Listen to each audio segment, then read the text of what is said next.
Buenas tardes, señoras y señores. Bienvenidos a la Universidad Popular Carmen de Michelena. Se les agradece su presencia esta tarde.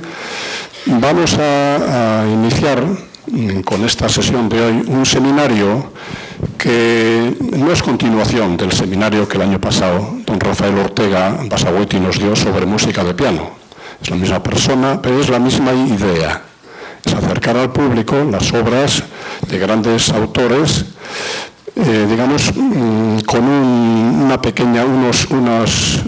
unas pinceladas complementarias sobre cómo compone un artista, cómo trabaja un artista, digamos, las obras fundamentales del artista, cómo ha llegado a ellas, de qué fuentes parte, qué escuela puede haber generado, etcétera, etcétera. Y vamos a comenzar pues con el padre de la sinfonía. Todo el ciclo va a ser sobre música sinfónica y vamos a comenzar con Joseph Haydn. Entonces no os voy a molestar muchísimo más. Solamente recordar que una vez al mes pues vamos a tener una sesión aquí.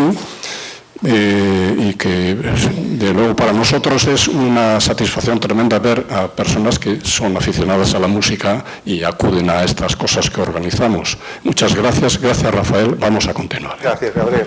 Encuentra lo de los móviles, por favor. Sí. Los teléfonos móviles en silencio, es que molesta muchísimo. Ponemos todos en silencio. Sí. Como decía hace poco una señorita que introdujo un concierto de Ibermusica al que asistí, como sabemos que son ustedes el mejor público, estamos seguros de que se van a acordar de pagar los teléfonos móviles. Bueno, muchas gracias a todos por venir y por el interés, y espero que, bueno, pues que esto les entretenga y les guste y les meta un poquito el gusanillo en lo que hemos llamado, o lo he llamado, el mundo de la sinfonía. Y lo he llamado el mundo de la sinfonía y no la música, la sinfonía como tal, porque la sinfonía es un término que empieza significando una cosa y va evolucionando hasta acabar significando y abarcando cosas que realmente no son lo que tenemos en la cabeza como una sinfonía, ¿no? Entonces, por empezar por el principio, dice, bueno, pues ¿qué es una sinfonía? Pues si uno recurre al diccionario, hay veces que el diccionario aclara y veces que no tanto, pero en este caso aclara y aclara mucho, porque para empezar lo que nos encontramos es que esta palabra viene del griego, que básicamente lo que dice el diccionario es que propiamente significa un sonido acorde, o también muchas veces traducido por sonar juntos, o sonidos juntos, o unión de sonidos, ¿de acuerdo? Eso es, digamos, la raíz del término. Pero la primera acepción del diccionario, fíjense que dice conjunto de voces, de instrumentos o de ambas cosas que suenan acordes a la vez. Eso es lo que dice el diccionario de la Real Academia.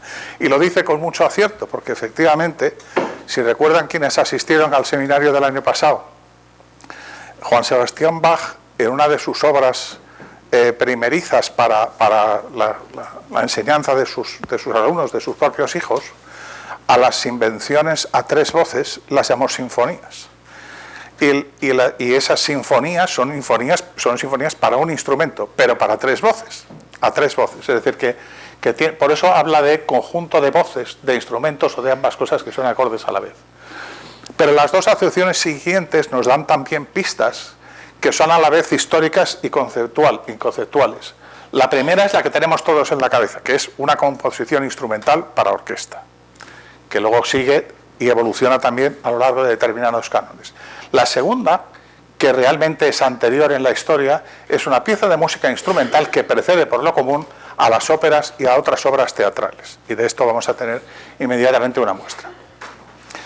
La música anterior al siglo XVI ha estado básicamente muy dominada por la voz, por el canto.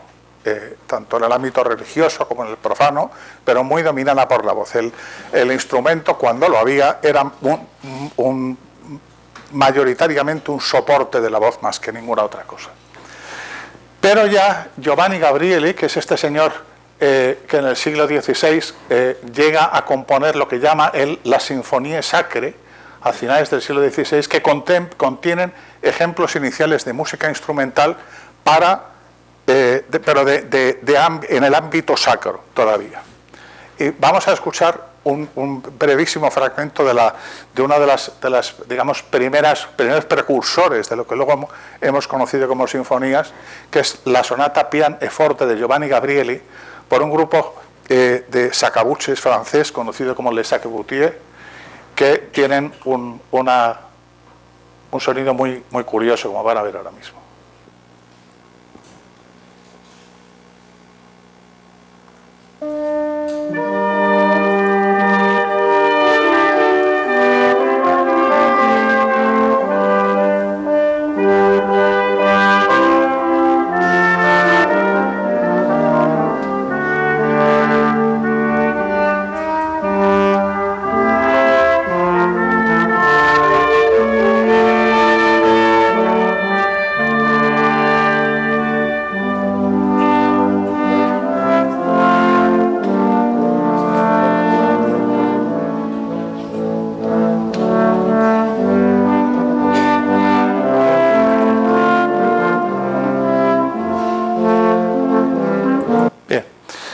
Básicamente esto es una muestra, digamos, primeriza, muy primeriza, de música puramente instrumental, pero todavía metida dentro del ámbito sacro. En esa época el órgano va perdiendo entre comillas, porque al final siempre lo mantuvo, en el ámbito sacro siempre tuvo una preeminencia importante, pero va perdiendo exclusividad, digamos, el órgano en favor de pequeños grupos instrumentales, y nacen lo que se conoce como sonata da chiesa, la sonata de iglesia, que ya en su formato en 4 movimientos, lento, rápido, habitualmente una fuga, otra vez lento y otro rápido, empieza a dibujar el esquema formal de lo que luego llegará a ser más adelante una sinfonía. No me voy a entretener en ponerles un ejemplo de esta sonata, pero si la pueden localizar, que es muy fácil de localizar en YouTube, Corelli es uno de los primeros grandes autores de este tipo de formulaciones. Entonces, la otra acepción de la que hablábamos era la que se conocía como pieza de música instrumental, que precede por lo común a las óperas y otras obras teatrales. Este tipo de sinfonía generalmente tiene 3 tiempos, y en este caso encontramos a Alessandro Scarlatti como precursor de la obertura napolitana y de su introducción en óperas, oratorios y cantatas, que ya es conocida en italiano como Sinfonía avanti l'opera, sinfonía antes de la ópera. Y en la mayor parte se suprime el movimiento lento inicial que veíamos en la sonata da chiesa y queda un esquema en 3 movimientos rápido, lento, rápido. Vamos a escuchar un pequeño ejemplo justamente de Scarlatti, de su ópera Telémaco, ya metidos un poquito en el siglo XVIII, en el principio del siglo XVIII, perteneciente a la obertura de esta ópera.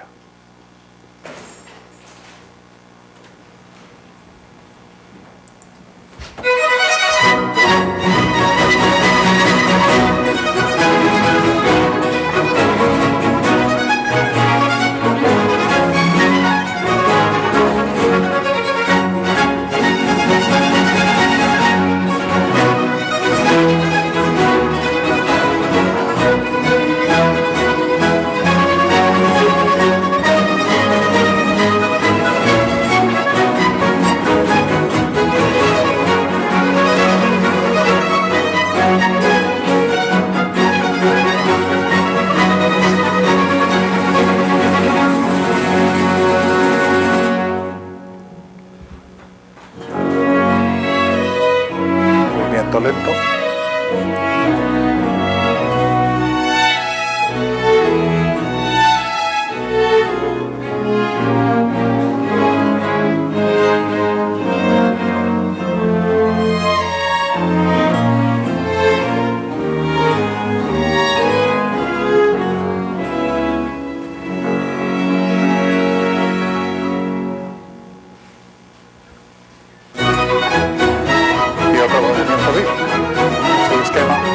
Siguen este tipo de oberturas que de hecho llegan incluso hasta los tiempos de Mozart. Es decir, Mozart en alguna de sus óperas primerizas emplea, digamos, sinfonías, oberturas en 3 tiempos, exactamente igual que esta que acabamos de abocetar. Bien, Entonces ya entramos en el mundo de la sinfonía clásica. Básicamente, la sinfonía, como pone ahí, conoció su apogeo durante el siglo XVIII. Hay quien dice que durante ese siglo, y entre ese siglo y el primer tercio del siguiente, hay catalogadas hasta 13.000 sinfonías de distintos autores, que es una verdadera barbaridad. Y ahora vamos a explicarnos muy bien un poco el porqué, porque realmente se produce una eclosión en ese momento de nombres que corren muy en paralelo y que tienen una influencia decisiva en que eso pase de ser un germen que nace casi de la sonata de iglesia a las grandes sinfonías ya después de Beethoven y Schubert. Este apogeo se centró en 3 sitios, como pone aquí. He puesto nada más que unos nombres porque hay muchísimos más, pero digamos que los más, lo que hoy conoceríamos como los influencers, serían en Milán, San Martini, en Mannheim, Karl Stamitz, Johann Stamitz, y sobre todo en Viena, Wagenseil, Monn y sobre todo más tarde Haydn y Mozart. Las características comunes digamos de la sinfonía clásica, como esquema general, luego evidentemente todo el mundo introduce sus modificaciones, son que en general el primer tiempo se atiene a la forma sonata que vamos a describir después con 2 temas contrastantes. Hay un juego de cambio de tonalidad dentro de los movimientos y entre los distintos movimientos, porque eso forma parte del lenguaje del clasicismo, es decir, el juego continuo de contrastes de matiz, de contraste de tonalidad. Hay un componente importante de jerarquía instrumental, y en las sinfonías del primer periodo clásico tenemos las cuerdas a 4, es decir, violines primeros y segundos, violas, violonchelos y contrabajos. Violonchelos y contrabajos realmente, básicamente doblan lo mismo, generalmente. A veces el fagot doblando a los chelos y el viento muy, muy limitadito. Parejas de oboes o de flautas y lo que llamamos trompas no obligadas. Es decir, las trompas en ocasiones están, en ocasiones no están. A lo que iba con lo que les decía de la eclosión en este siglo, fíjense que si repasamos un calendario que va desde el 1710 hasta el 1830, encontramos algunos de los nombres que mencionaba antes. Encontramos a los 2 hijos de Bach más llamativos en este periodo, que son Johann Christian y Carlos Felipe Emanuel, de los que ya hablamos también el año pasado, y después encontramos a Haydn, a Mozart, a Beethoven y a Schubert. Y realmente, si uno analiza, ve que la mayor parte de la trayectoria de Haydn se solapa con las de los 2 hijos de Bach, desde luego con toda la de Mozart, con una parte importante de la vida de Beethoven, que fue de hecho su alumno, como ya les comenté el año pasado, que a su vez realmente engloba prácticamente por un año apenas la diferencia con la corta vida de Schubert, que nace cuando ya Beethoven es un compositor en su madurez y muere apenas un año después que él. De manera que aquí hay un solapamiento muy importante que también nos induce a identificar similitudes y enseñanzas de unos hacia otros. Yendo a la forma sonata que les comentaba anteriormente, para no complicarles la vida, pero que sepan luego identificar lo que vamos a escuchar, la forma sonata, la forma como forma musical, no como género de las sonatas, por ejemplo, para piano, de las que hablamos el año pasado, sino como forma musical, consta, digamos, de 4 partes bien identificadas. Una, la introducción, que puede o no haber. Luego vamos a ver en las sinfonías de Haydn que sobre todo de la mitad para adelante, del último tercio, hay muchas obras, yo diría que la mayoría, que tienen una introducción lenta antes del movimiento vivo. Y luego tenemos lo que es lo mismo que hablaríamos en literatura, en teatro, de introducción, nudo y desenlace. Pues aquí hay una introducción, hay una exposición y hay 2 temas, los temas contrastantes de los que antes hablaba. Un tema primero, una transición, un tema segundo, después hay un desarrollo de esos 2 temas, generalmente con cambio de tonalidad y con manejo libre por parte del compositor del material de esos 2 temas, que ahí pueden hacer pues un poco de todo, ¿no? Es decir, manejan imitaciones, manejan variaciones, manejan extensiones, manejan muchos recursos. Una vez terminado ese desarrollo, se produce una reexposición del primer tema igual o transformado y del segundo, a veces solo de uno de ellos, y por último un episodio final para cerrar el movimiento, que es la coda. Esas son las 4 partes esenciales de la forma sonata. En la sinfonía clásica habitualmente tiene 4 movimientos, pero en la primera época a veces solo hay 3, y volvemos al esquema similar al de la obertura de Scarlatti que escuchábamos, de rápido, lento, rápido. El primer movimiento rápido habitualmente está en forma sonata, que es la que acabamos de explicar. El segundo movimiento es lento y puede obedecer a diferentes formas, que pueden ser la forma sonata, pero que pueden ser también esquemas más sencillos de lo que llamamos un esquema ternario, es decir, una primera parte, una segunda marcadamente distinta y la repetición de la primera. El tercer movimiento, que suele ser habitualmente un minueto o scherzo con trío. En minueto les recuerdo que es una danza antigua en ritmo ternario, y el tempo moderado, lo del tempo moderado también vamos a ver que cambia y mucho a lo largo del tiempo, y que a menudo se escribía por duplicado, es decir, se escribía un primer minueto y un segundo minueto. En la música instrumental, el segundo habitualmente estaba destinado con cierta frecuencia a 3 instrumentos, y por eso se denomina trío, de manera que aunque luego el término quedó, por supuesto el concepto de trío también cambió y ya no eran 3 instrumentos, eran muchos más, pero se quedó el concepto de minueto con trío, que lo veremos repetidamente en las obras que vamos a repasar. Y eso a su vez también evolucionó y terminó llevando al scherzo. El scherzo todavía no lo vamos a ver hoy, pero sí, ni lo vamos a ver en Mozart, pero sí lo veremos en Beethoven, porque el scherzo realmente es un hijo del minueto haydniano más avanzado. Los minuetos, lo vamos a escuchar de las últimas sinfonías de Haydn, y esto lo volveré a repetir cuando hablemos de Beethoven, pero los minuetos de las últimas sinfonías de Haydn son claramente padres de los scherzos de las primeras sinfonías de Beethoven. Y el scherzo, en su concepto como elemento de sonata sinfonía, responde al mismo ritmo y esquema del minueto, pero la sección central conserva el nombre de trío y el tempo es mucho más vivo. Pero por eso digo que como los últimos minutos de Haydn, algunos son muy rápidos, como vamos a ver después, pues realmente la frontera entre el último minueto de Haydn y el scherzo de Beethoven es muy, muy estrecha.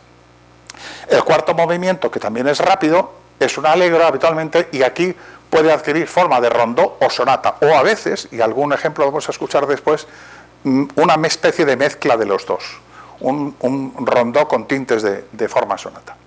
Bien, vamos a escuchar, para tener un poquito más claro el concepto de la forma sonata, un fragmento vamos a escuchar el movimiento entero realmente, el primer tiempo de esta sinfonía, la sinfonía opus 18 número 4, ya del 1770, un poquito posterior a los inicios de Haydn en el recorrido de la sinfonía, de esta sinfonía de Johann Christian Bach. Y en esta sinfonía vamos a ver en el primer movimiento que esto empieza de una manera muy decidida.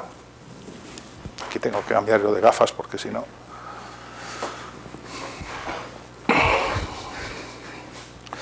Empieza de una manera muy decidida, como van a escuchar inmediatamente en la cuerda.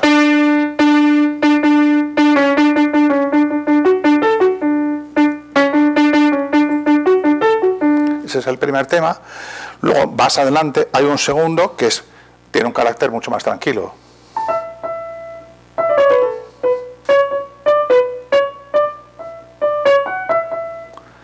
Y en el desarrollo combina ambos, ¿de acuerdo?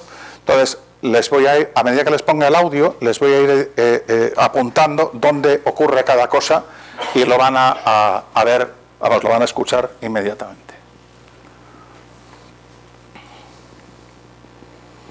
Esta interpretación se debe a ese grupo de Hannover Band que dirige Anthony Halstead con instrumentos originales.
temas y los varía y juega con ellos.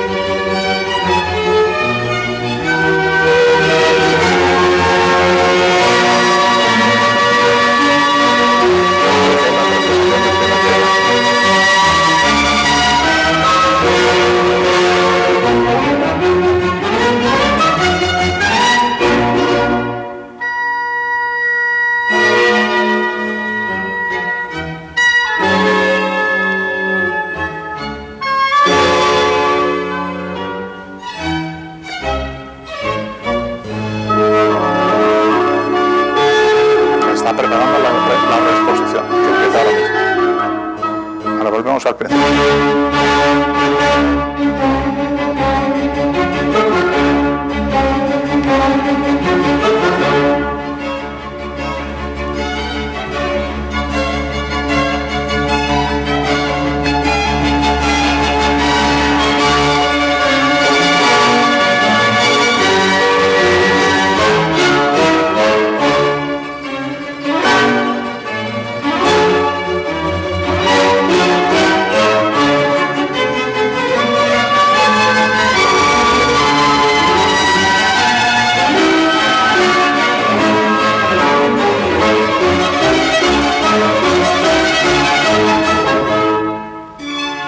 Segundo tema transformado.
Bien, pues hasta aquí el primer tiempo de esta sinfonía de Johann Christian Bach, y yo creo que resume bastante bien y de una manera bastante clara el esquema de la forma sonata, que es algo que luego evidentemente va, como digo, cambiando mucho con el tiempo. Bien, entonces vamos a Papa Haydn, y Papa Haydn, que era muy prolífico, como ya vimos el año pasado con las sonatas para piano, pues en este género lo fue también.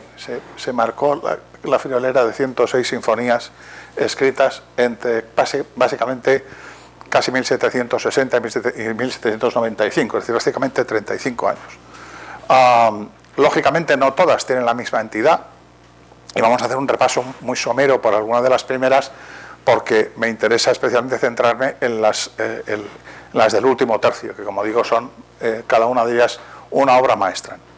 Y Haydn, igual que hizo con la sonata para piano, básicamente hace evolucionar esto, por eso se le llama el padre de la sinfonía, porque hace evolucionar desde los modelos iniciales más o menos sencillos en 3 movimientos, como esta sinfonía de Johann Christian Bach que acabamos de escuchar, con la que algunas de sus primeras sinfonías tienen mucho en común, a las grandes sinfonías de Londres, que son las últimas, y que están claramente conectadas con el primer Beethoven, y sobre ellas volveré cuando hablemos de las 2 primeras sinfonías de Beethoven. Es un gran creador, no me cansaré de decirlo, de efectos de color y de ritmo, de juego de silencios, de notas a contratiempo, de contrastes abruptos, lo vamos a ir escuchando, de acentos desiguales, es un enorme creador de atmósferas, y su música es en ese sentido de una asombrosa claridad y a la vez de una asombrosa vibración interna, ¿no? Vamos a escuchar para empezar algo muy atípico en él. Esta sinfonía, la sinfonía número 26, ya cerca del 1770, subtitulada Lamentazione, está escrita para la Pascua y tiene para empezar, en el primer movimiento, una tensión rítmica y expresiva sorprendente, que es incluso una obra que de hecho es anterior a la de Johann Christian Bach, que acabamos de escuchar, ¿no? Y el tema es un tema de comienzo sincopado que está, que luego inmediatamente después se combina de una manera muy singular con unas melodías corales, en concreto con 3 melodías corales que están citadas ahí en la diapositiva, y la combinación es de un efecto sorprendente, ¿no? Porque realmente si uno no está atento pues se le escapan, pero están ahí. Es decir, lo primero que llama la atención es el ritmo sincopado del comienzo.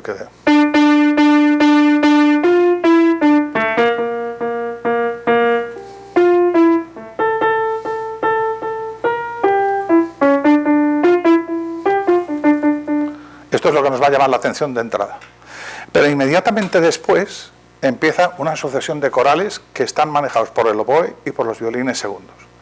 Y los corales obedecen a las palabras del evangelista, de Jesús y de los judíos. Y los corales son este es el primero está enunciado por los oboes, bueno, los 3 están enunciados por los oboes y los violines segundos. Este es el primero.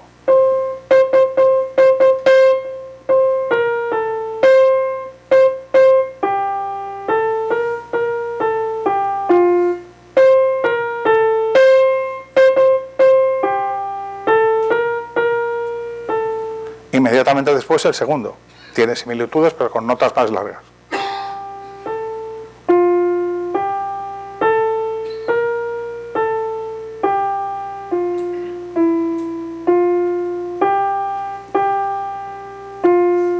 Y este es el tercero, que también viene inmediatamente después y que guarda una cierta relación con el primero.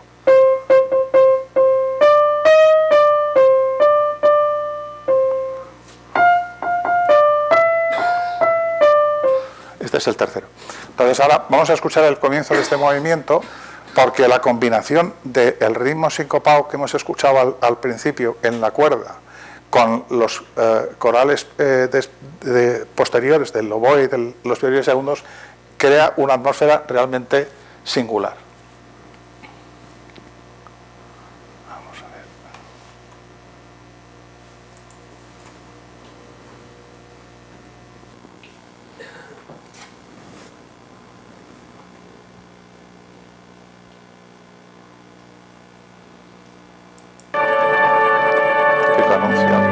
Tenía que saltar alguno, claro.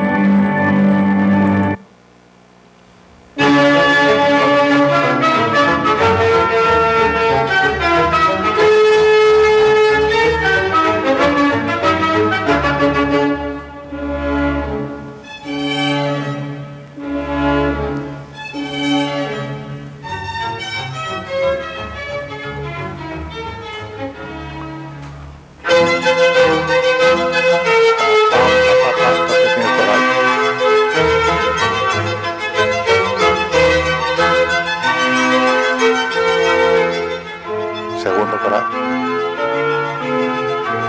Mientras la cuerda sigue con sus corcheas. Tercer coral.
Pero el diseño es el mismo.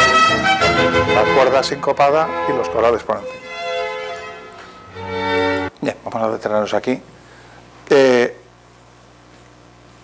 Y vamos a ir un poquito del segundo tiempo y del minueto, porque el minueto es muy atípico por comparación con los que luego vamos a escuchar.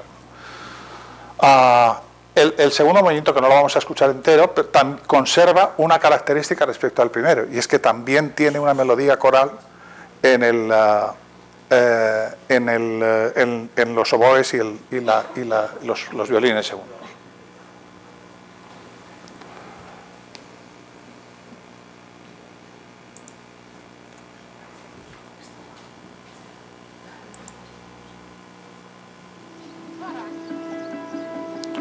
Otro anuncio, madre mía, estos anuncios son una pesadilla.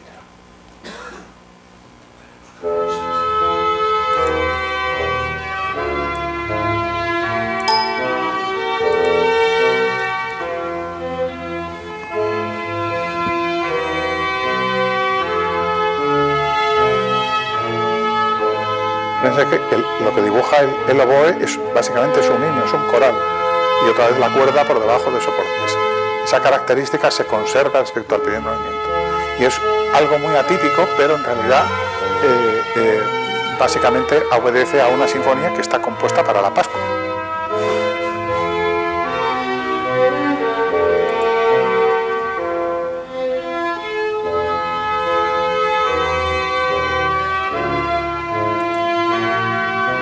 Tengo la sensación de que se oye poco.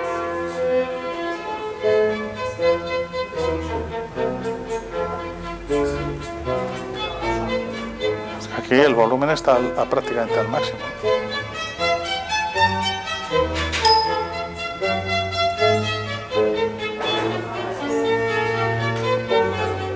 ¿Ahora mejor?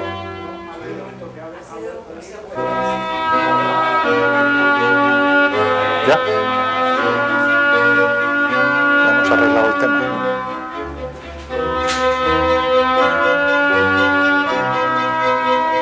Bien. Vamos a pasar al minueto, y el minueto tiene un clima muy peculiar, porque no es un minueto moderado de tempo, pero es un minueto que tiene un clima algo opresivo, de alguna manera compatible con el ambiente, digamos, litúrgico al que se supone que está destinada la obra, ¿no? Es un minueto para Haydn, y luego vamos a ver el contraste enorme con los minuetos que van a venir después, tremendamente atípico.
Hasta aquí el fragmento del minueto, muy, como digo, muy atípico.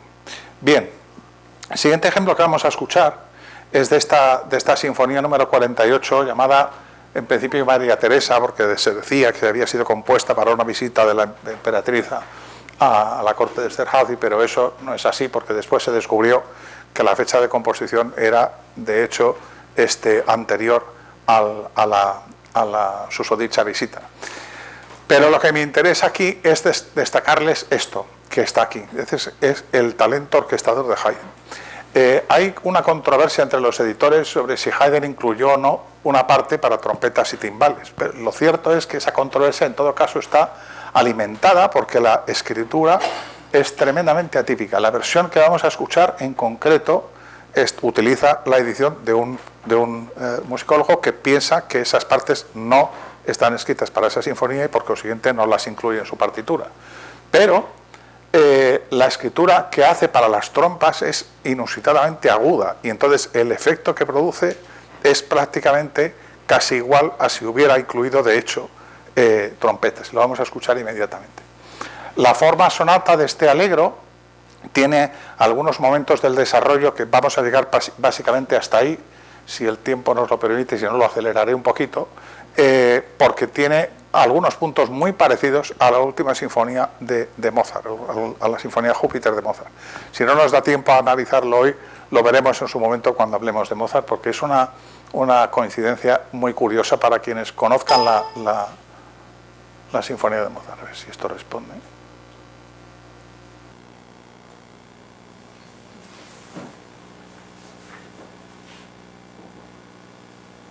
Hay un orangután en mi cuarto y no sé qué puedo hacer. Pero está sonando sus trompas.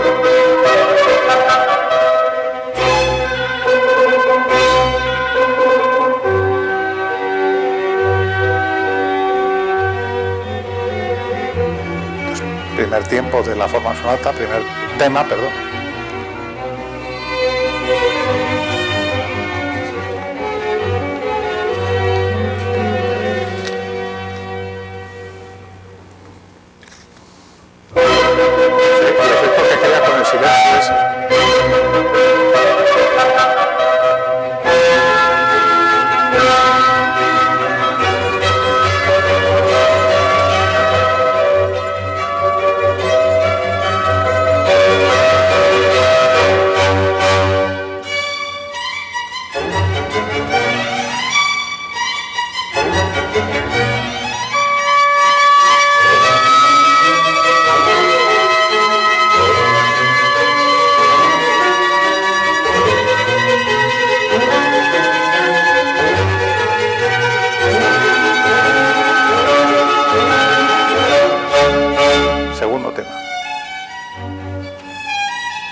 Empieza el desarrollo.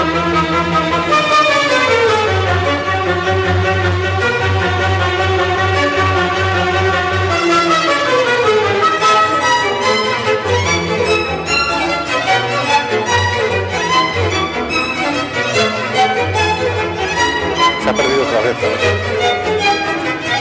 Se ha perdido el canal aquí.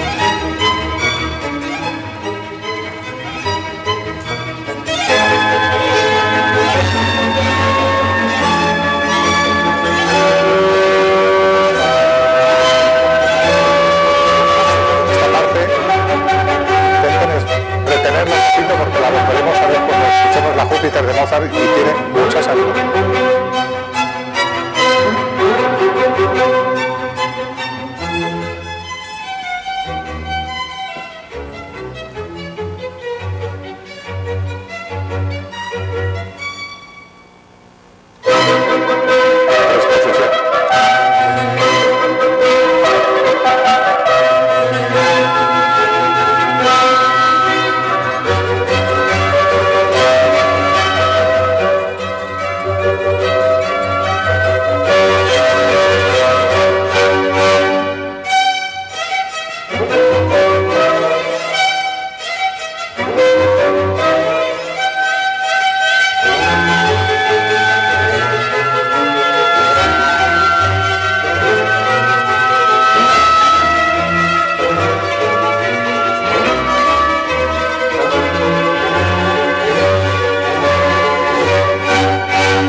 segundo tema.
La Sinfonía 48, y ahí ya entramos en lo que esto es ya platos fuertes.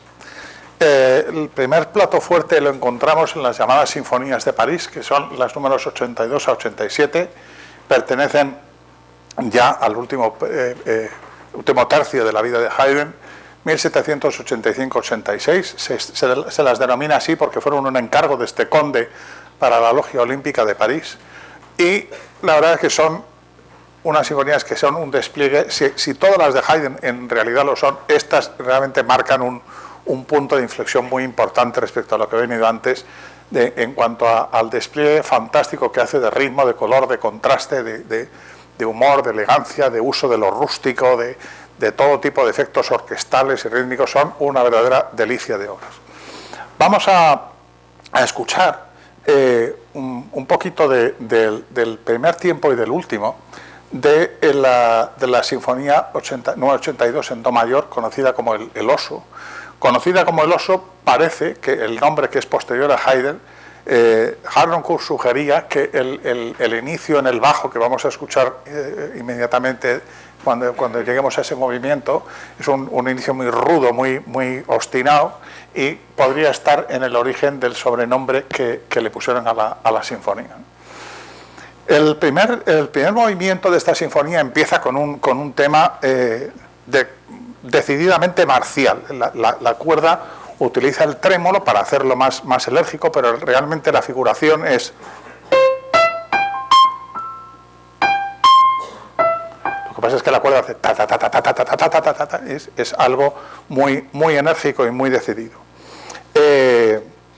Y después hay, como es de costumbre, un segundo tema más, digamos, más amable, pero que se hace esperar, porque realmente aparece bastante tarde, ¿no? Aparece algo así como el compás, lo voy a decir ahora mismo, pero es algo así como en el compás casi 60, ¿no? El segundo tema es...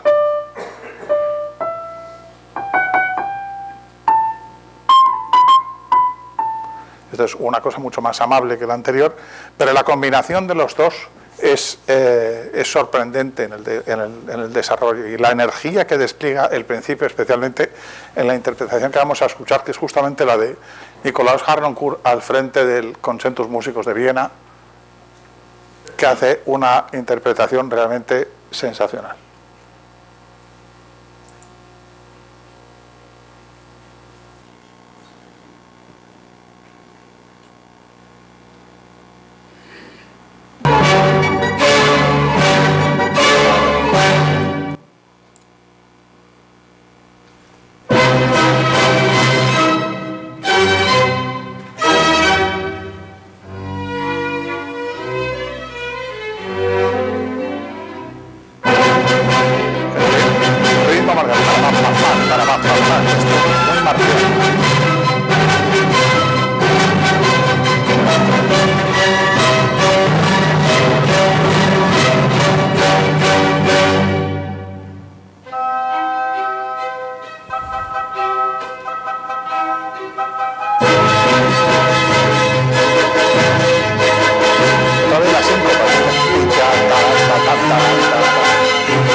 segundo tema.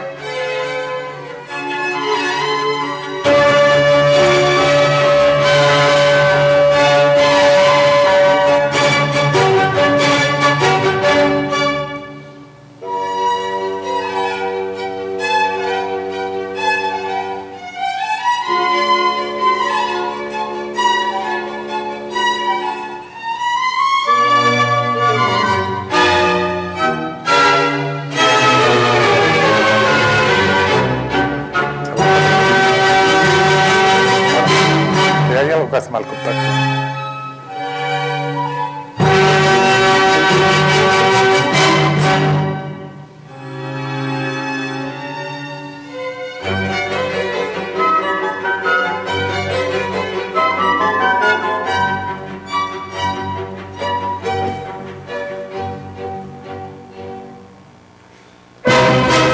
Bien, vamos a escuchar.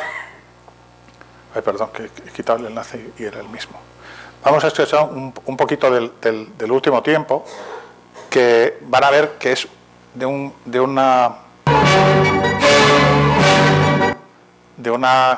carácter completamente... A ver.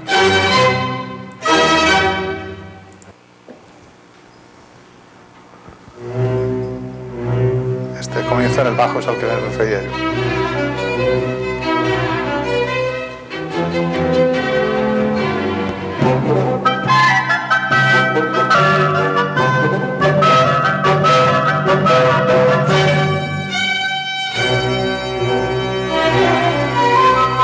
Como una zanfona, es como si fuera casi una danza popular.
Contundente, muy rústico, muy cercano casi a lo que es un clima de danza popular y magistralmente manejado desde el punto de vista del orquestador otra vez. Es decir, que con la combinación de esos acordes crudos de la cuerda con los ataques de las trompas, hacen una combinación tremendamente impactante. Bien, el siguiente ejemplo de algo muy especial son las llamadas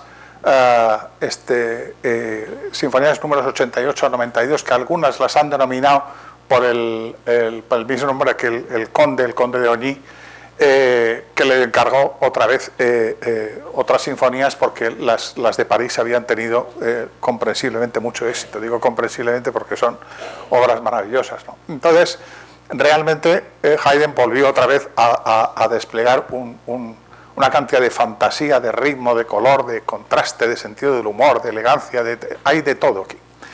Y la primera de las dos sinfonías que vamos a tocar de este grupo, la primera de ellas es muy especial, se ha hecho justamente muy popular entre los grandes directores de orquesta, es la sinfonía número 88. Aquí empezamos por encontrar una cosa ya menos típica de lo que es el principio, que es la famosa introducción lenta.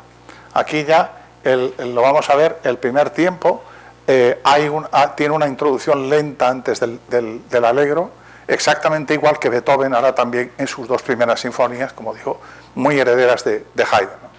Y la otra cosa que es atípica es que solo hay un tema. en la sinfonía número 88, en su primer tiempo, es monotemático. Y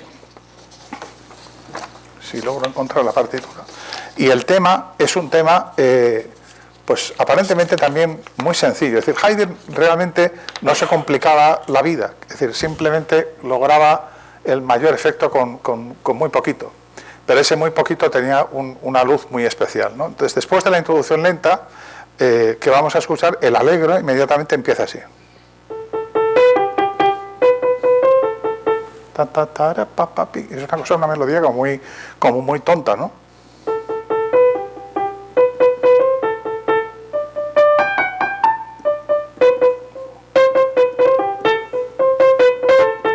Es una cosa como muy juguetona, y él le da un humor extraordinario. Y a partir de ahí juega con él. Y es increíble, con una cosa tan tonta, aparentemente tan tonta, lo que este hombre hace en este movimiento, que yo creo que vamos a intentar escuchar en su totalidad. Me reservo después para el último un cambio, pero este primer movimiento quiero que lo escuchen en esta versión grabada en vivo por la Orquesta Filarmónica de Viena con Sir Simon Rattle, porque es una interpretación tremenda desde mi punto de vista. Introducción lenta.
desarrollo sobre el mismo tema, claro, no hay otro.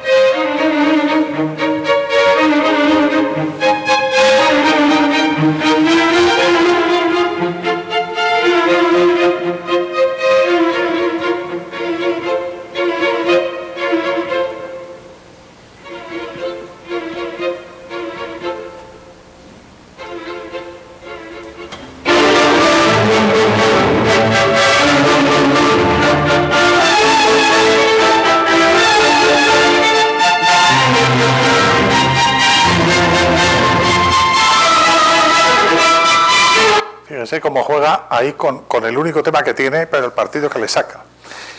Y vamos a escuchar el final entero. El final entero es este movimiento que es, como he puesto yo ahí, una chispeante mezcla de rondó con sonata. Es relativamente corto.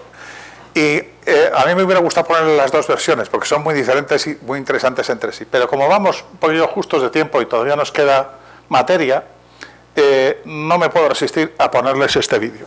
Esta interpretación, que está por ahí en vídeo, es una interpretación que Leonard Bernstein hizo con la Filarmónica de Viena en la época en la que, digamos, tuvo una relación más estrecha. Y en un concierto de la Musikverein, pues cuando terminó esta sinfonía, el éxito fue muy grande. Y fue tan grande que decidió dar como propina el final de el último tiempo de esta sinfonía, pero él no va a dirigir nada más que con la cara. Y esto es un espectáculo realmente digno de verse.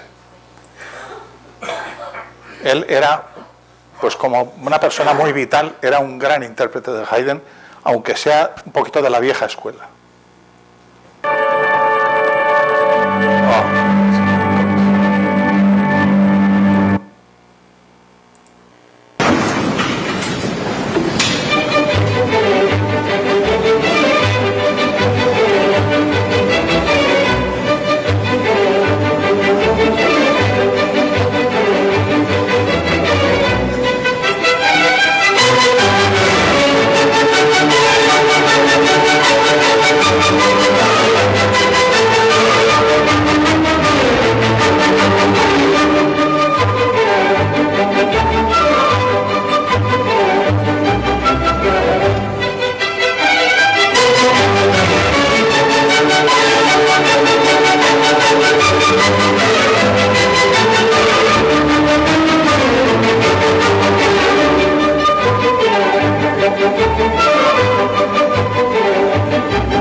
Bueno, con este festival de Leonard Bernstein dirigiendo de una manera espectacular a la Filarmónica de Viena, pues dejamos atrás esta sinfonía que yo les aconsejo encarecidamente que escuchen en su totalidad, porque es una verdadera obra maestra. Y como verán, el final es un auténtico festival de vitalidad.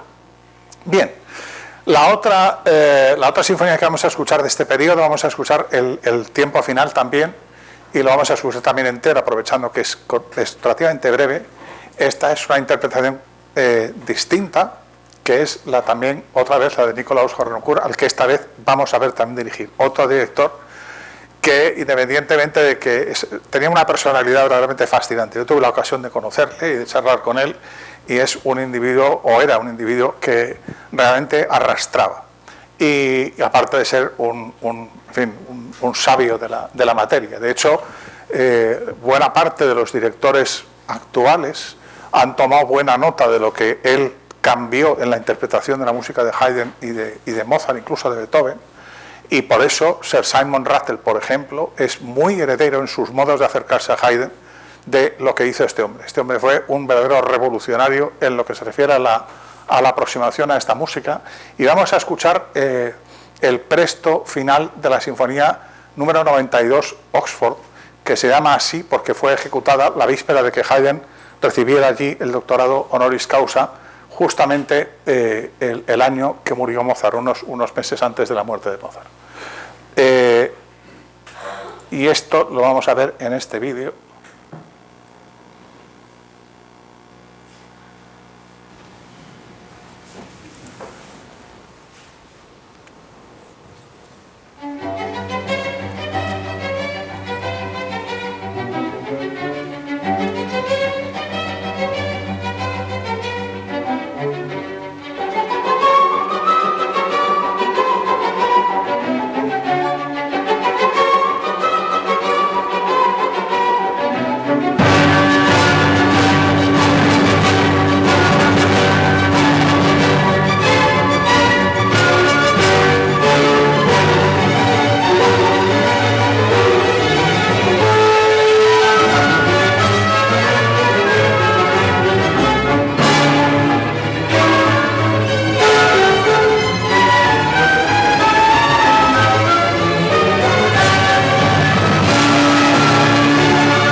Tema contrastante, más amable.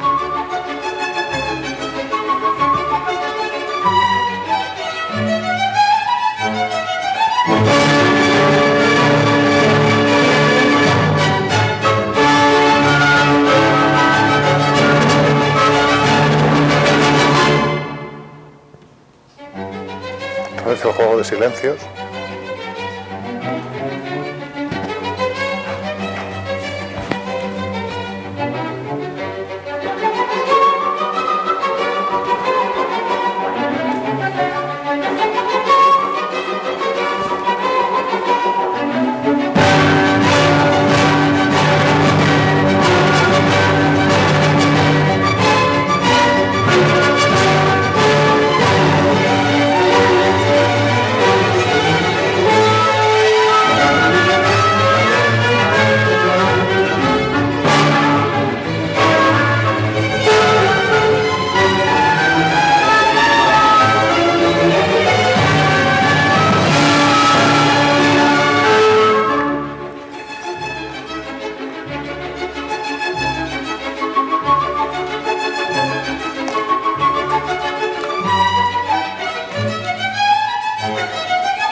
Este es el final de la Sinfonía Oxford de Haydn y vamos a entrar ya en el último periodo de Haydn, las Sinfonías de Londres. Y lo primero que les quiero traer aquí, antes de las otras dos sinfonías que vamos a testar, es un ejemplo de cómo a lo largo de todo este tiempo los minuetos han cambiado. Desde aquel primero que escuchamos de la Sinfonía número 26, que era austero, tranquilito, en fin, tenía su tal. Vamos a escuchar una cosa que es completamente atípica. La primera cosa que es completamente atípica es que está marcado allegro en la partitura. Es decir, no es esa danza, digamos, de tempo más o menos tranquilo y amable, sino que ya se acerca a lo que es el concepto de scherzo. Y la otra cosa que pasa es que Harnoncourt emplea aquí un término que no voy a molestarme en poner en el palabra alemán que lo define, pero emplea esto que pone aquí, ¿no? ¿Y esto qué quiere decir? Pues lo van a entender rápidamente. Muchos de los últimos minuetos de Haydn no empiezan en la primera nota del compás, sino en la última de la anterior, ¿de acuerdo? Es decir, que si el compás, por ejemplo, es... Aquí empieza antes, empieza...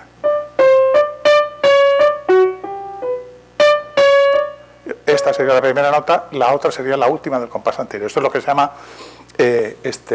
anacrusa. Entonces, realmente hay una figura muy vienesa, que es esa que está descrita ahí en la diapositiva y que tiene ese término alemán muy difícil de pronunciar, que emplea en un momento dado un retardando sobre esa última nota del compás y se queda una mínima pausa suspendido y el efecto que crea, que lo van a escuchar ahora mismo, es tremendo, porque el minueto que empieza de una manera muy decidida,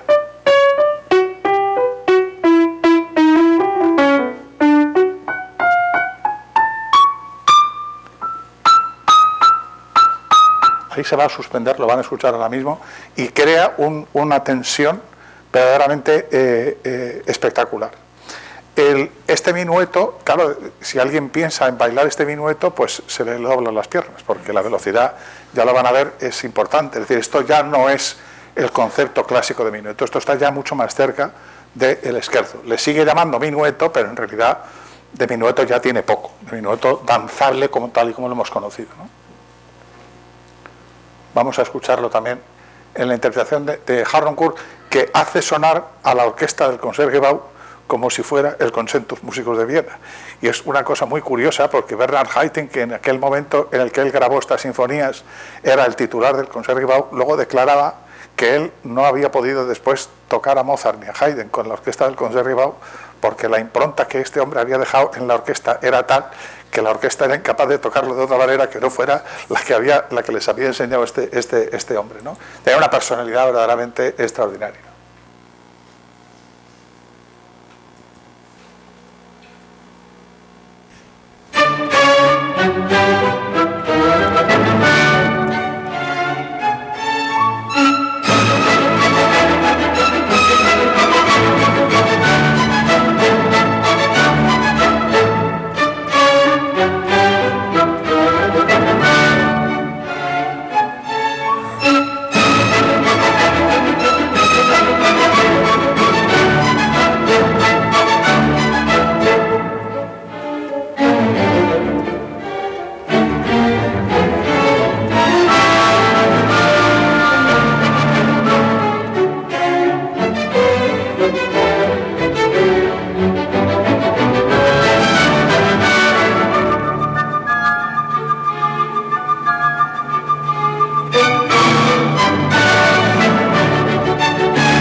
sorprender, después de esa fanfarria uno se espera y tal, y de repente vuelve la fanfarria.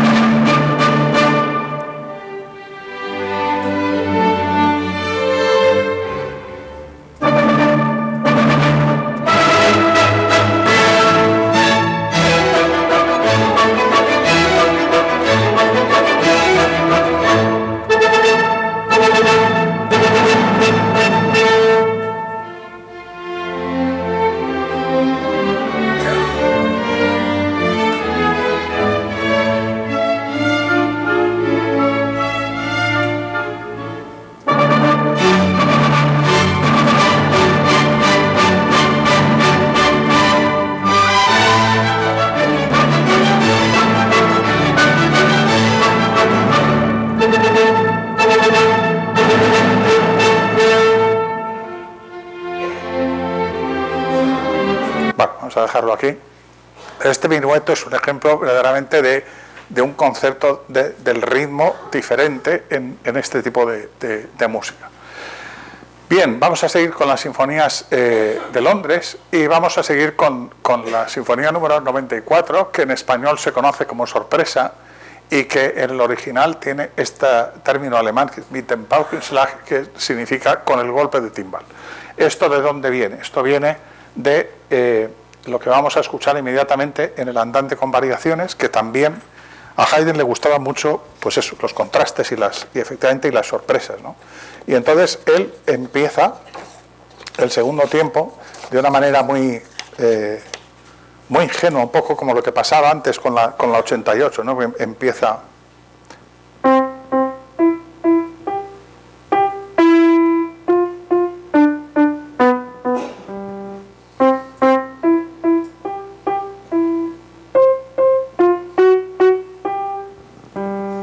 y luego lo repite más suave, mucho más suave. Y cuando ya ha terminado esa repetición más suave, de repente hace así. Y mete un golpe de timbal. Y ahí está la sorpresa. Y en las manos de Harnoncourt, además, ese golpe de timbal es de la contundencia que uno cabe esperar en él. Con lo cual el efecto es brutal, claro.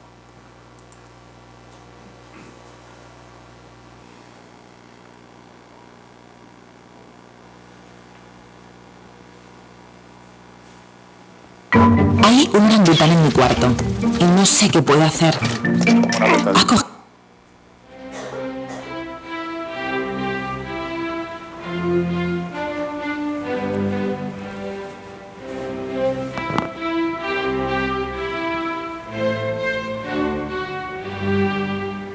Repetición más piano.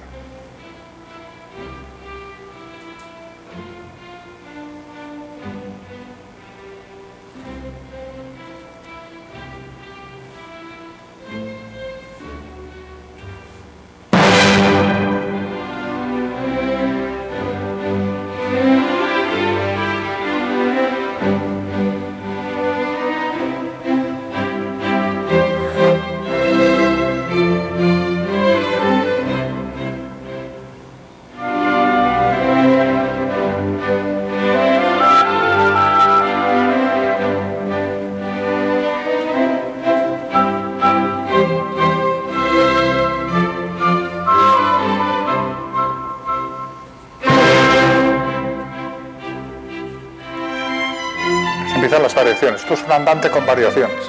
El soporte siempre es el mismo, pero hay distintas familias instrumentales que van haciendo variaciones sobre el tema.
lleva el tema.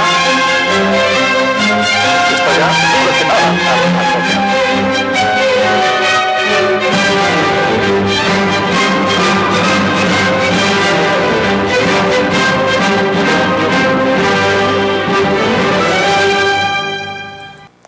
Bien, vamos a escuchar un poquito del minueto de esta sinfonía, que también, como la anterior, es incluso casi más rápido, es de los más rápidos que compuso Haydn en su último periodo, y que por consiguiente está incluso mucho más cerca de un scherzo que el que escuchamos antes.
Más tranquilo.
Aquí el minueto de la 94, y vamos ya a la última sinfonía que vamos a repasar hoy, que es la número 100, llamada militar, y llamada militar por lo que ahora mismo vamos a ver después. Esta también tiene una introducción lenta, como casi todas las de el último periodo.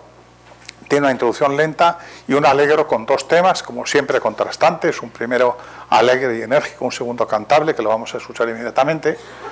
Y el secreto del sobrenombre está en el segundo tiempo, que lo vamos a escuchar también, y que incluye lo que yo he puesto aquí como percusión turca. El segundo movimiento es un movimiento en esquema ternario, dos secciones con una central intercalada diferente, y aquí, en un momento dado, Haydn introduce toda una serie de instrumentos muy ruidosos de percusión turca, que estaba muy de moda por la Viena de aquellos momentos, y que de hecho, si ustedes recuerdan, pues Mozart, por aquellos años, un poquito antes, porque para entonces ya estaba muerto, pero había compuesto El ratón en el serrallo, que es una ópera de inspiración turca, en la cual se utilizan muchos instrumentos de percusión turcos. De hecho, en aquella época llegaron a existir, yo esto lo comenté una vez que tuve la ocasión de entrevistar a un pianista que recientemente falleció, Paul Badura-Skoda,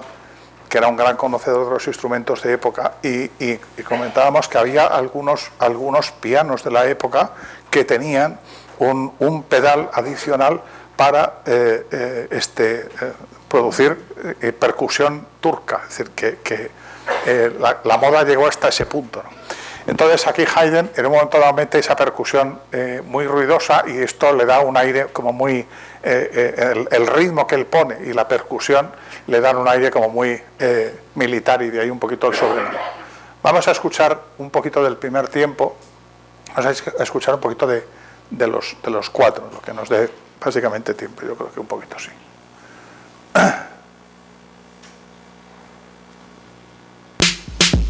No puede ser, de verdad. Lo de los anuncios me va a dar la tarde mío.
Primer tema de la ley.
Hasta aquí lo que vamos a escuchar del primer tiempo, que hemos escuchado la primera mitad, con la introducción lenta y los dos temas del Allegro.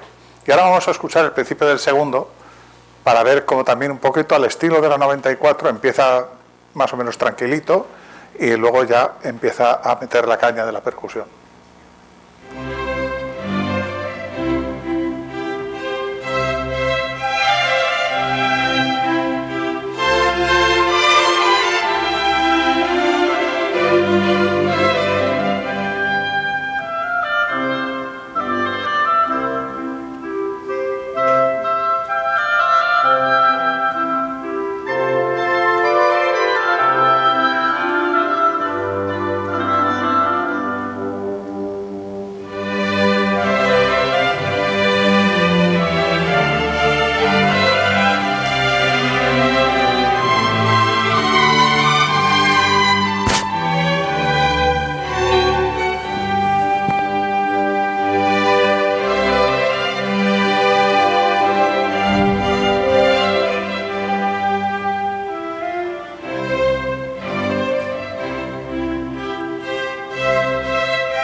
Hasta aquí lo que vamos a escuchar del segundo tiempo. Y ahora vamos a por los dos últimos. El minueto es curioso porque no es tan movido como los anteriores, pero también tiene su engaño. El engaño está en el trío. El trío empieza también de momento aparece muy inocente, pero inmediatamente se transforma en algo muy marcial, efectivamente muy militar.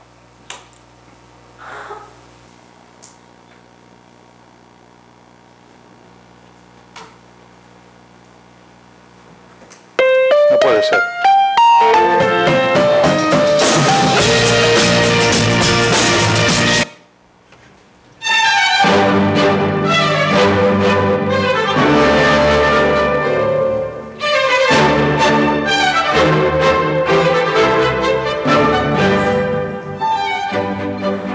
Es más danzable que los que hemos escuchado antes, los dos que hemos escuchado antes. Este se puede marcar a 3. Los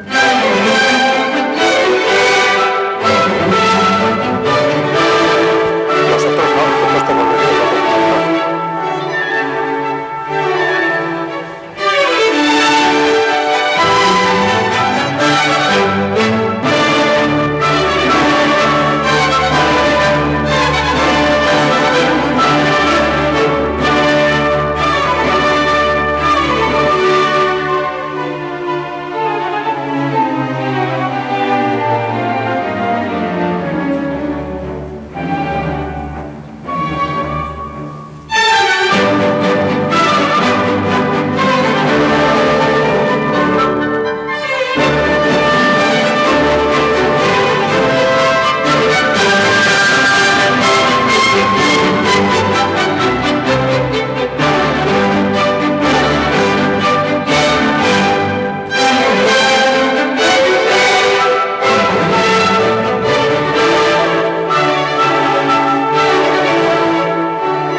Aparentemente es una cosa muy inocente, pero ahora rápidamente cambia.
Hasta aquí, luego el minueto se repetiría como siempre y vamos a por el último tiempo, que es un presto también con mucho nervio, con mucha energía, que otra vez parece un rondo, pero en realidad está también en forma sonata, pero el segundo tema se hace esperar tanto como casi 90 compases.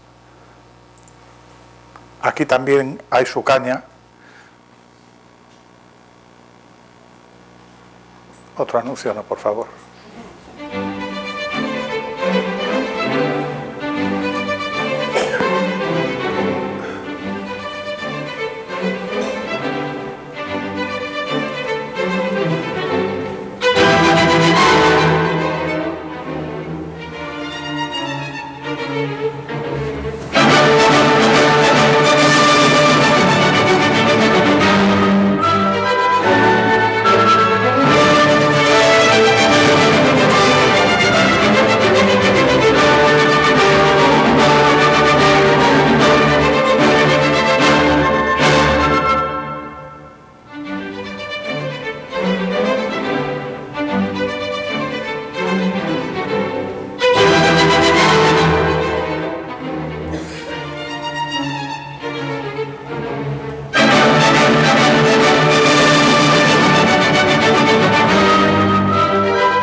Segundo tema.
Bueno, pues con este final muy turco de la Sinfonía número 100 militar de Joseph Haydn, pues llegamos al final de este primer seminario, que espero que les haya entretenido, y como siempre, pues a disposición para preguntas que quieran hacer.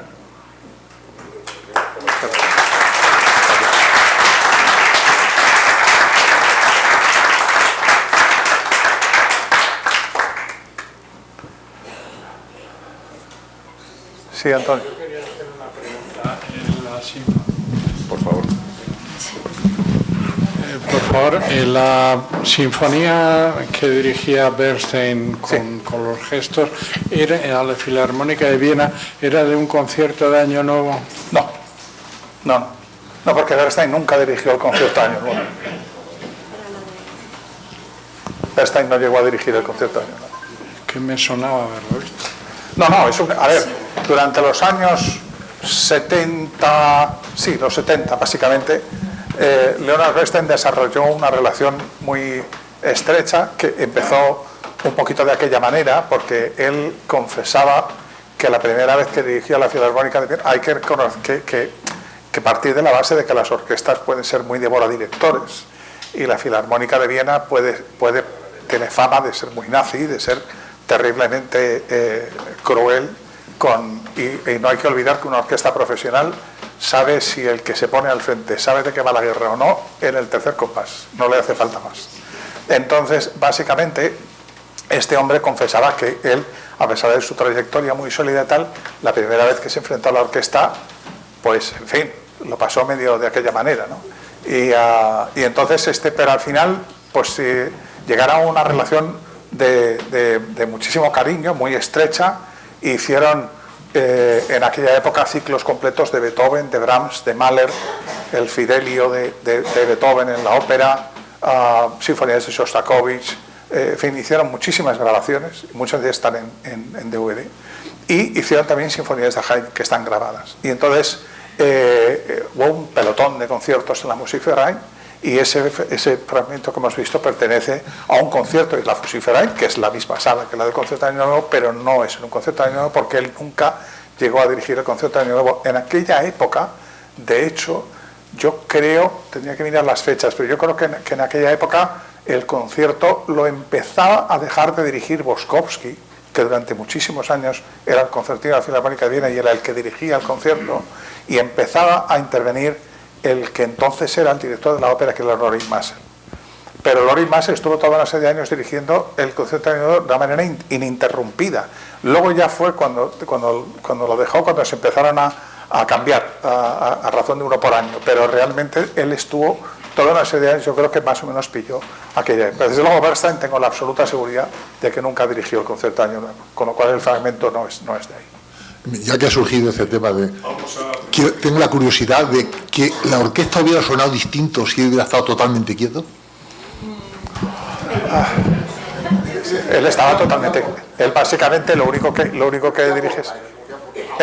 a un músico muchísimo. Los músicos de orquesta odian cordialmente el que el director no tenga un contacto visual con ellos. Y es muy comprensible, porque